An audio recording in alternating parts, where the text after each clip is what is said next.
Oh, hello, my friends. I'm starting to feel like this blue color is looking real good on me. Okay, so we have a little information for y'all here. When you guys hop on, drop a 1 if you're watching live. You'll know by looking for the little red button up in the corner. Drop a 2 if you are watching the replay. I need to share this to a group. Hello, are y'all on? Who is there? Okay, so I want to talk to y'all and share something that has really helped me grow my business, but also attract more clients on social media. I started my business 8.5 years ago, which is crazy, like to think about. Like 8.5 years, what? Linnea was 4 at the time and she's now 13. Anyway, here's the point. The point wasn't to talk about my child. There's something that your clients need to know about you for them to want to be your customer. So everyone that's watching is obviously going to sell or share a different product. So you might be a coach, you might have a small business, you may sell tumblers, you may sell leggings, you might have skincare, you might have a membership. Like everyone's going to have something different.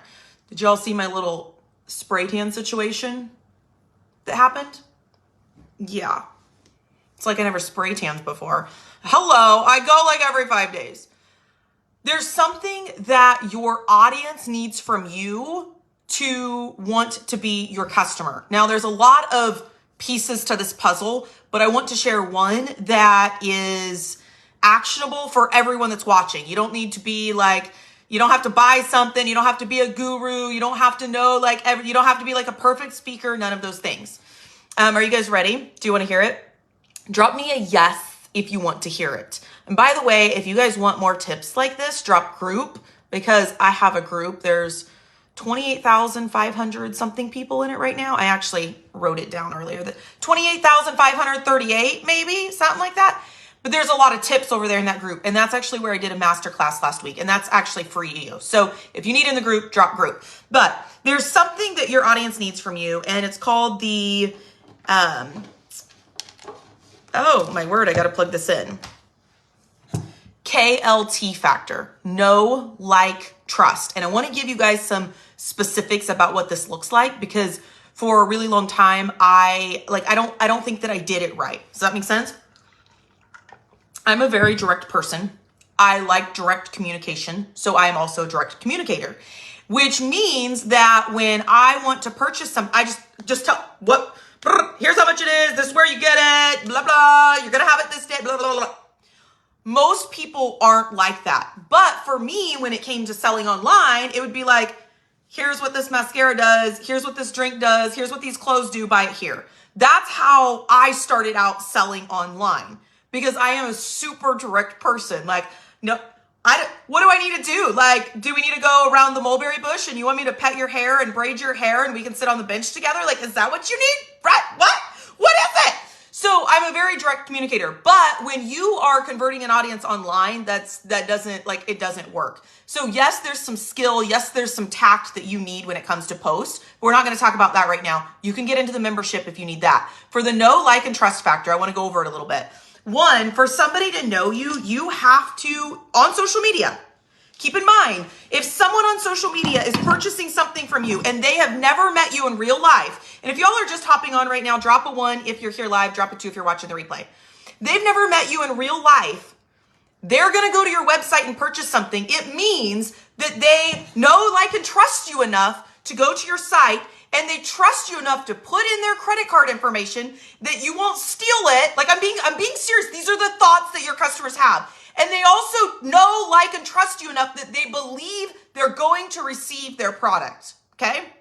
So for me to do that, to purchase from somebody else, I'm going to want to, like, know about you and think about, like, things that you appreciate knowing about other people, and realize, well, hey, if Sherry appreciated hearing that, if Jesse appreciated hearing that, if Linda appreciated hearing that, then probably the other customers will as well. So some of the ways that I help people know me is, I used to think that it meant like, show your life to people, but for me, I feel like it was kind of staged. Now I try to just show up however. For example, today I filmed a TikTok while I was eating tandoori chicken, like a curry sort of thing.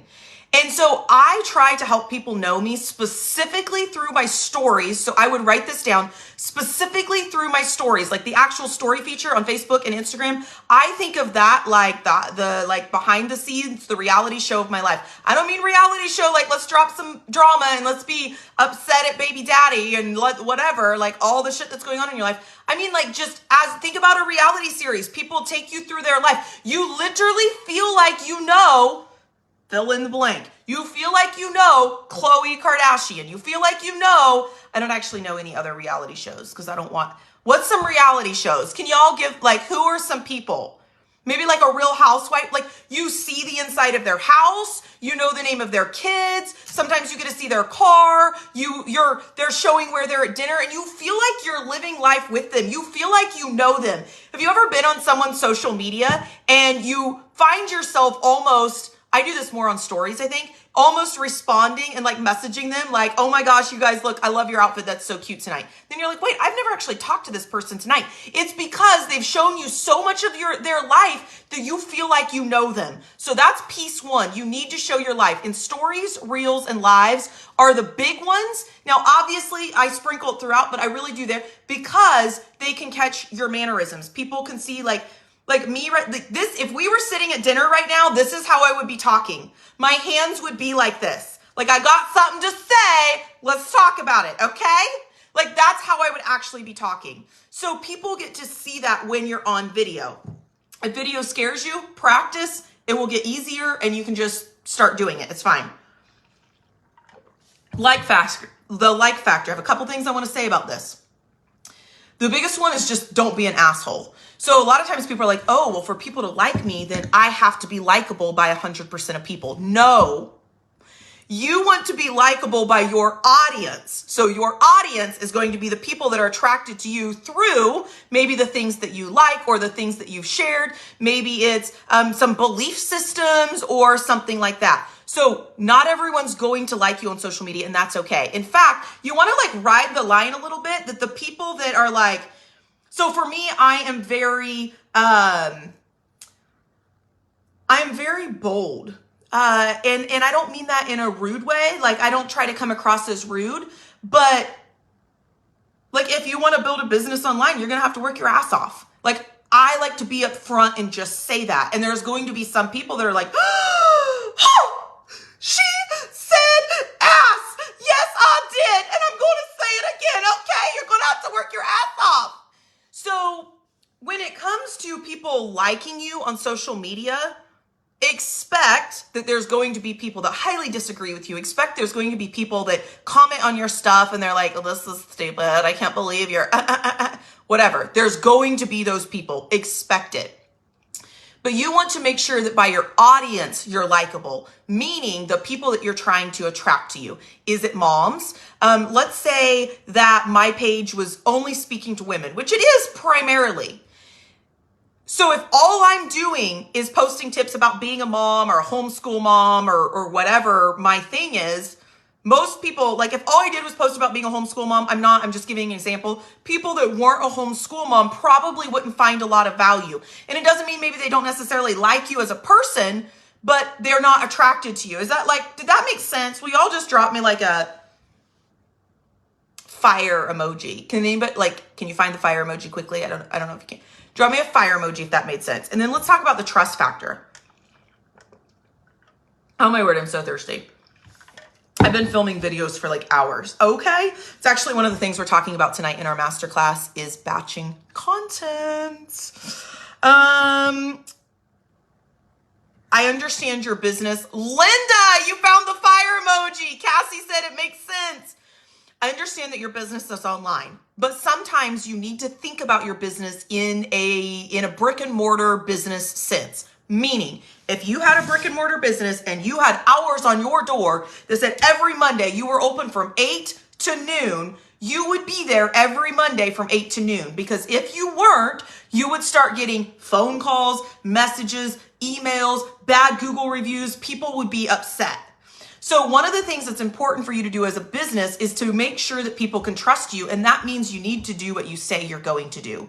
So this might be like, if you say you're going to go live that night, go live. Understand some circumstances are going to come up. Tell people, holy shit, we're in the hospital, y'all. I'm going to talk to you tomorrow, or whatever it might be. But you need to stick to what you say you're going to do. So for example, last week I did that free masterclass, the social media overhaul. And I said, I'm going to be live on whatever nights they were, Sunday, Tuesday, Thursday. I said, I'm going to be live on Sunday, Tuesday, Thursday at these times. And every single night at those times, I showed up. So make sure people in the smallest way that you can keep your word, keep your word. If you say you're going to send somebody instructions for how to use your product, send the instructions for how to use your product.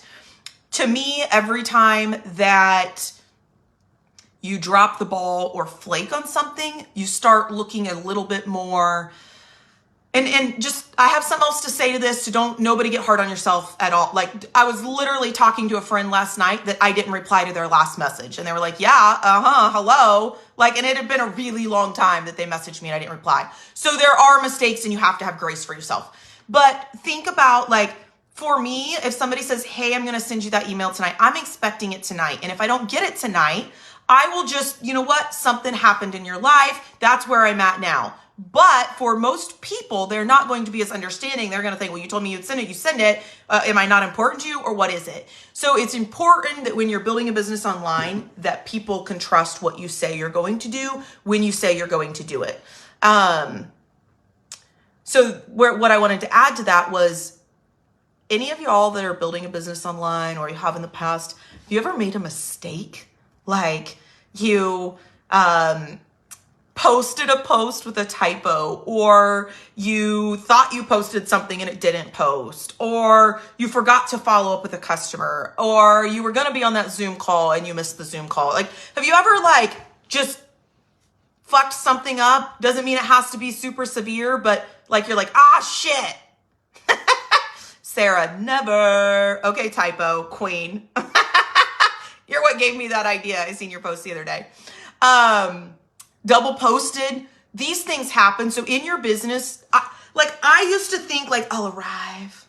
When I get to the highest status in my company, I will have arrived. At every level, there's a new devil. Write that one down.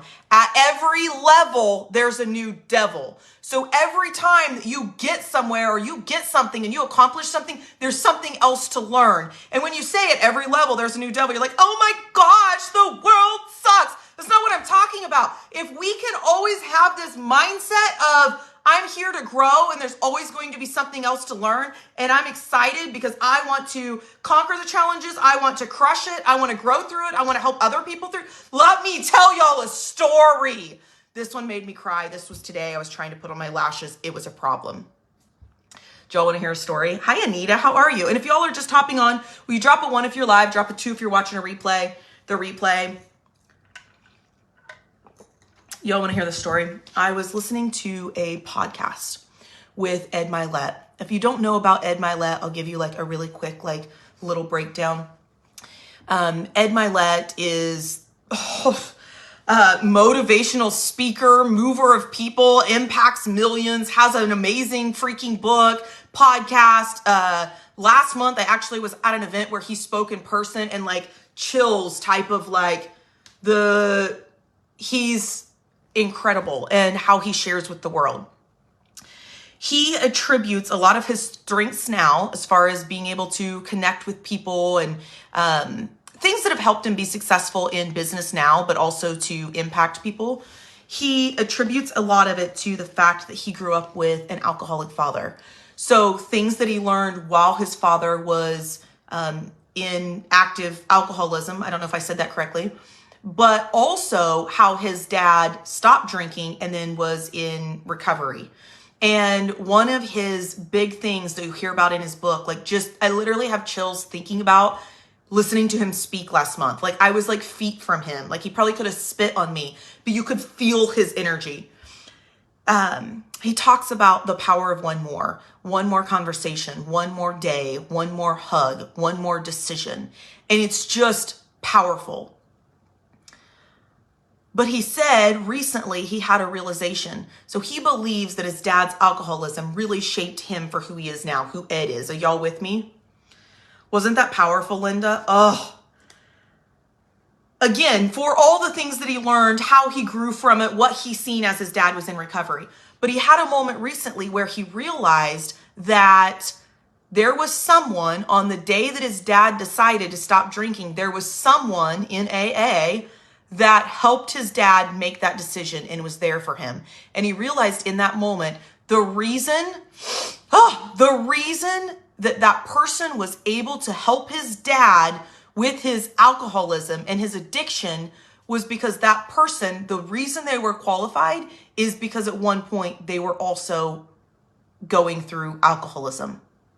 And he realized that the thing that made that person qualified to help someone else was their pain. The thing that made that person qualified to help someone else was their mess. Have y'all ever heard this saying, your mess is your message? Your mess is how you help and share with other people. And I was just like, shit, like that's powerful. So for anybody that is in a health and wellness company, as you're going through your health and wellness journey, the days that you're like, I ate the whole thing of fruit snacks, I didn't go to the gym like I wanted to, or whatever it might be, you're solely uniquely qualified to help someone else, to help one of your customers when they're going through that exact same thing. For somebody, this might feel a little more shallow, and I don't mean it that way at all, but let's say you're in a health or a beauty skincare person. If you have ever had issues learning how to do makeup or trying to get acne under control or fine lines or whatever it might be, anybody else that's currently going through that, you can be like, holy I remember how frustrated I was putting on my eyeshadow. And this is why I said, like, it sounds more shallow than the whole like life and death thing, but I'm clearly a makeup girl. Nobody twists this. Okay. You'll understand what I'm saying. It was just so powerful. So, let's like wrap this up and put a beautiful little bow on it, shall we? It's important for you on social media to build your know, like, trust factor with your audience. If you've ever heard the saying know, like, trust factor, and it's kind of gone in one ear and out the other, let this be the time that you're like, okay, I'm going to go back and listen to this live that Brennan did, and I'm actually going to take what she broke down for those things and think how I can do them. Like, how can I show up so that people can know me more? You want people to know that you like plants, that you like to cook, that you like leopard print, jewelry, makeup, that you drink, that you don't drink, that you like dogs, that you like cats, whatever it might be. You want people to know that about you. And I don't mean that in a creepy way, but people are investing money with you in time. And that's just how it is in the world of social media. And when it comes to people liking you, be likable, not out to please everybody. You have a mission, you have an impact, like go out and do that, right? And when it comes to trust, make sure you're trustworthy. Make sure you do what you say you're going to do. I don't know. I was going to say don't be a wacko, but I think we're all a little wacko. So I don't know. Disregard the last one maybe. Anyway, y'all are amazing. I cannot wait to see how that helps you in your business. If you need in the group where there's lots of other information like this, we did the masterclass last week where you can get like your free workbook for that. You can drop group. I'll get you in there. I know most of you guys are already in there. Anyway, y'all are amazing, and I will talk to you later. Bye, guys.